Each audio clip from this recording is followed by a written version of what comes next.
Assalamualaikum warahmatullahi wabarakatuh. My name is Sharifah Nur Ilya Kunia binti Syazwan. My number matrix is 06DAT22F1056. Today I will be explaining about definition of revenue. Revenue is the money generated from normal business operation, calculated as the average sales price times the number of units sold. For easy to understand, revenue is the total money a business earns from selling its product or services. Next, I will be present about what is revenue auditing. Revenue auditing involves verifying the accuracy and completeness of recorded revenue in financial statements. It ensures compliance with accounting standards and detect fraud or errors. Revenue auditing is the process of checking a company's sales records to make sure the money it reports as revenue is correct and complete. Auditor looks at invoice, receipt, contract, and accounting entries to confirm that all sales are real, properly recorded, and follow accounting rules. This helps to ensure the company follows accounting standard. Second, it detects mistake or fraud such as fake sales or underreported income. Thirdly, it helps to give assurance that the financial statements show the true financial performance of the business. Next, I will be explaining about revenue cycle. There will be 7 items to complete the revenue cycle. First of all, order from customer. A customer requests to buy goods or services such as placing an online order or signing a contract. Second, processing order. The company checks stocks, prepares the order, and confirms details like price, quantity, and delivery date. Third, billing and invoice preparation. Once the order is confirmed, the company prepares an invoice, such as a bill, showing the amount the customer needs to pay. Fourth, delivery of goods or services. The company ships the goods or provides the services as agreed. Fifth, delivery received by customer. The customer confirms receipt of the goods or services. The next one is recording transaction. The company records the sale in its accounting system as revenue. Lastly, payment received. The customer pays immediately or later depending on credit terms, and the company records the payment in 8 books. Now I will be explaining about one of the source documents. Firstly, sales order. Sales order is customer formal request or confirmation of purchase. A sales order is a document created after a customer formally requests or confirms to buy goods or services. It usually includes details like the product, quantity, price, delivery date, and payment terms. It acts as an agreement between the customer and the company before the goods or services are delivered. Second source document is sales invoice. Sales invoice is issued to customer detailing goods or services sold, quantity, price, and payment terms. A sales invoice is a bill a company sends to the customer after selling goods or services. It lists what was sold, such as goods or services, the quantity, the price, and the total amount the customer needs to pay. It also shows the payment terms like the due date or method of payment. That's all from me. Thank you. Hi, my name is Mr. Nabiha binti Nushani Zamba. Number matrix is 06DAT23F1115. Here we have an example of a source document. The customer contract or agreement. This is one of the most important documents when we talk about auditing revenue. The contract provides the legal basis for recognizing revenue. It explains the term of the agreement, the pricing, and the delivery schedule that the company and customer have agreed on. For auditor, this document is essential because it serves as the primary evidence. They use it to check if revenue is recognized at the correct time and whether the amount recorded match what was agreed with the customer. This document is the delivery note or shipping document which act as a proof that goods were delivered or service were actually provided. It provides evidence that the customer has received the goods or service. Common examples are signed delivery receipt, aware bills, or bills of landing. For auditors, this is very important because it supports the timing of revenue recognition. Revenue can only be recognized once delivery has occurred. So, The delivery note and shipping document act as strong proof that revenue recorded is valid and relate to actual deliveries. This document is the purchase order from customer, which is the customer official request to buy goods or service. It confirms the order details such as item description, quantity, price, and delivery item. In revenue audit, auditor check the purchase order to verify that sales were based on legitimate customer request and not fake transaction. So, the purchase order help auditor confirm the revenue backed up by genuine customer demand. Next is a credit note, which is issued when the company reduce the amount a customer owes. Credit notes are usually given for return goods, pricing errors, or allowance or discounts. Auditor need to check credit notes because they affect revenue. If too many are issued after year end, it means the company overstated revenue yearly.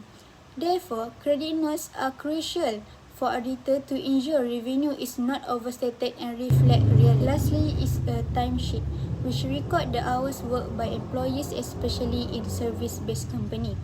Timesheet provide evidence of the service performed, which form the basis for billing and recognizing revenue. In auditing revenue, timesheet are used to verify that revenue from service is recording correctly based on actual hours worked and approved rates. So, timesheet are important document for auditor to confirm that service revenue is supported by real work performed. Assalamualaikum warahmatullahi wabarakatuh. My name is Muhammad Nazuddin bin Syabidin and my number matric is 06D8023F1022. Today, I want to talk about purpose of audit revenue. Purpose of audit revenue have three in this slide. First one, verify tax compliance. And number two, avoid fine and penalty. And number three, ensure correct tax payment. I go through for number one first. Verify tax compliance. Verify tax compliance like revenue audits checks whether a company is following tax law and reporting income accurately. And number two, avoid fines and penalty. A successful audit can prevent costly legal consequences from incorrect tax reporting.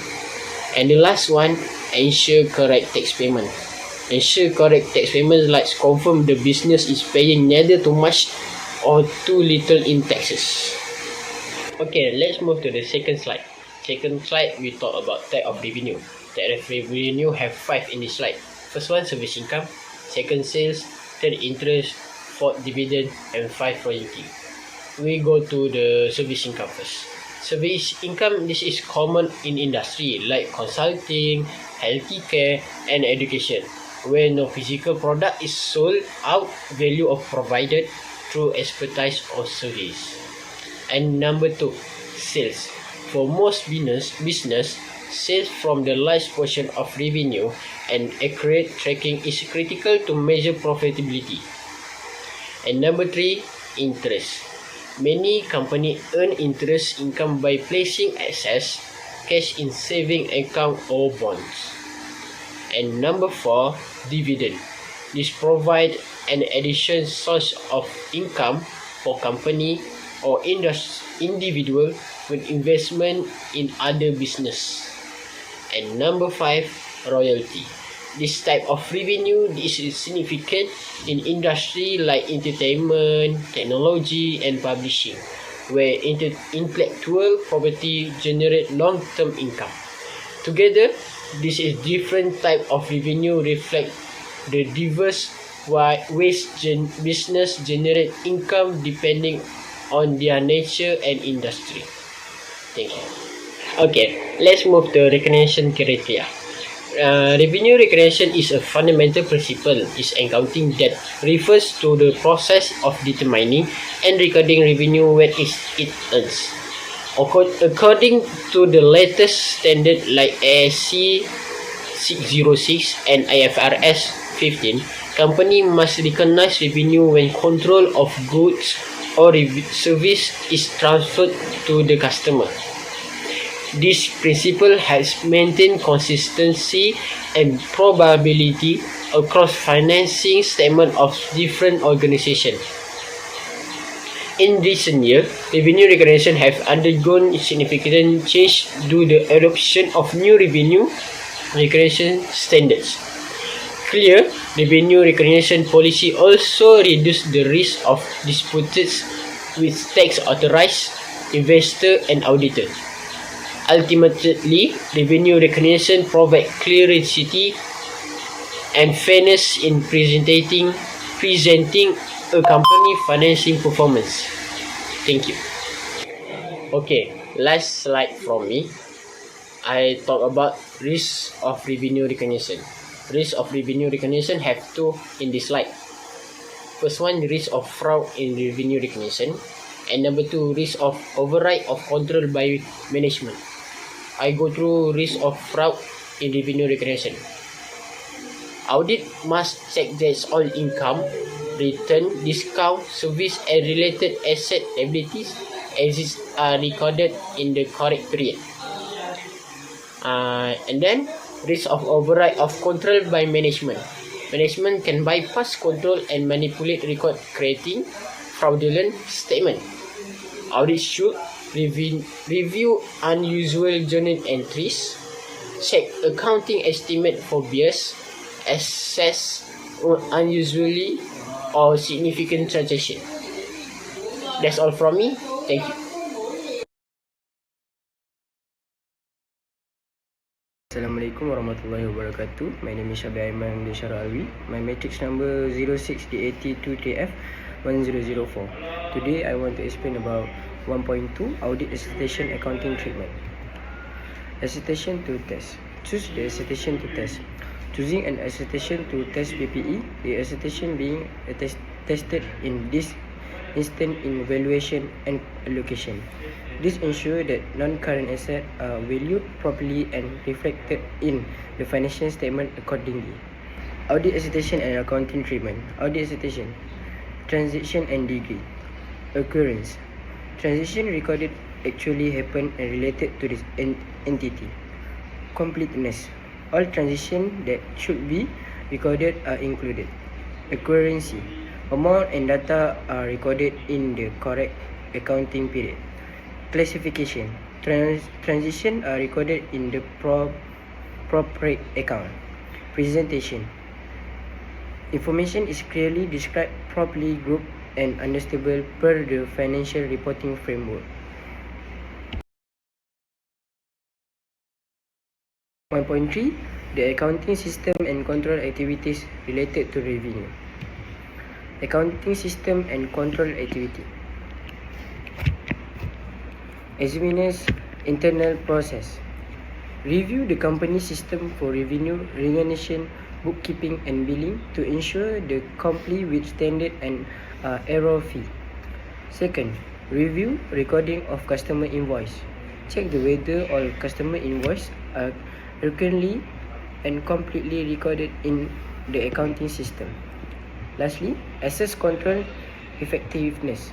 Evaluated how well internal control work to prevent and detect error or fraud. Developing a strategy brand roadmap. First, prioritize key action. Identify the most impact brand change. Focus on the initiative that will drive the great growth.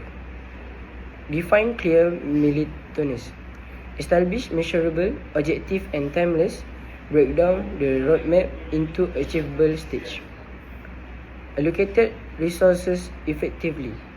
Secure the necessary budget and personnel to execute the roadmap. Ensure the right people are working on the right task. Lastly, continuously monitors progress. Track key metrics and adjust the roadmap as needed. Embrace data-driven decision making to ensure effective.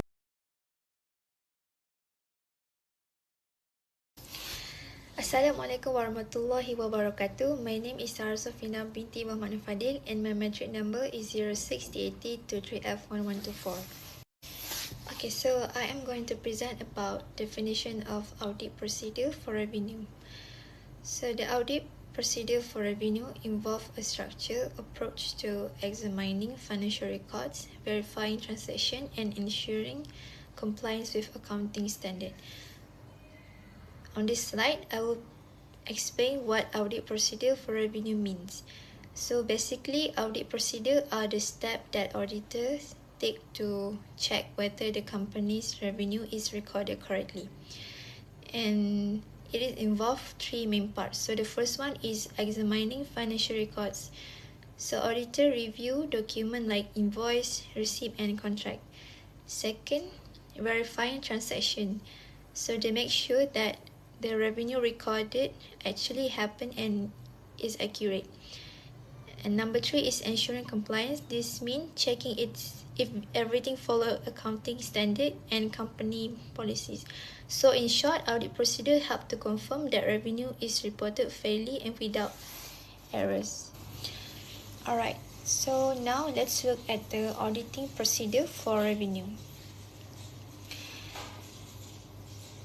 So the first step is document collection. So collecting financial documents such as income statement and tax return to review for accuracy and completeness.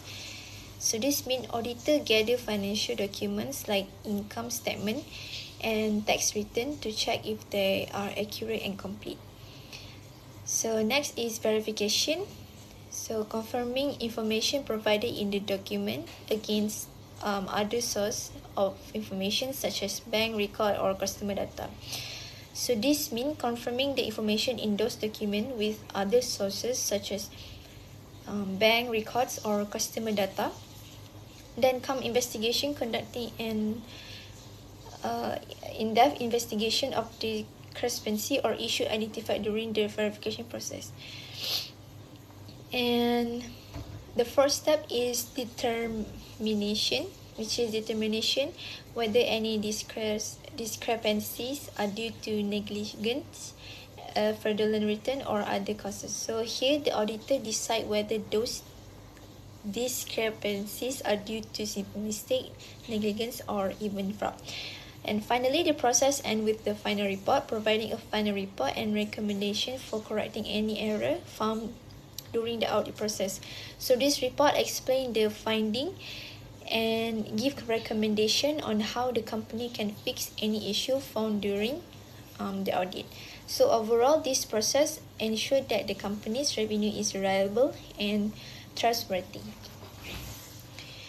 Okay, for this slide, I will explain the different audit procedure used to reduce identified risk. So the first one is analytical procedure. Here, auditor analyze trends and compare revalue asset like property, plant, and equipment against industry benchmark. So next is inquiry and confirmation. So the auditor asks whether a revaluation report exists and confirm if the values have been updated correctly in the financial statement. Then we have inspection. This involves checking the revaluation report and other related documents to ensure everything is valid. And another step is observation. The auditor observes how the valuation and revaluation are being carried out to see if they follow proper guidelines and standards. And finally, there is recalculation and reperformance. The auditor will recalculate the revaluation surplus under IAS to accurate. So by applying this procedure, auditor can minimize risk and the financial.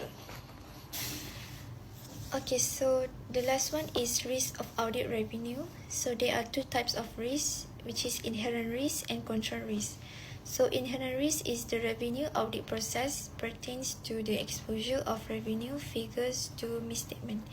So inherent risk in the financial institution may include exposure to market volatility, credit default risk, and potential regulatory changes.